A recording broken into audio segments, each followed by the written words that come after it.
Well, Warsaw Ghetto was always a big one, and that's part of our Shula Seder, Passover Seder, would include commemorating the Warsaw Ghetto.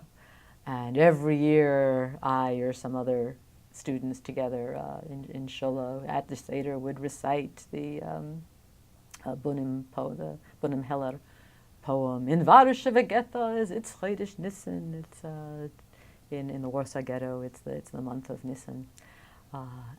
Didn't have a clue what it meant.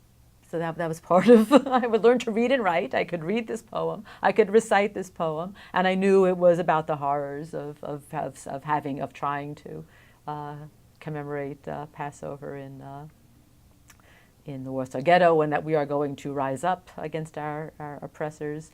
But I didn't know what the words meant. But I felt what it was. When our chorus did our first, and then we did a second Warsaw Ghetto commemoration, I helped write the script for that and did tons of reading and research. And that was incredibly moving. I was singing through tears and trying to sing, and my voice is just quavering from the emotion.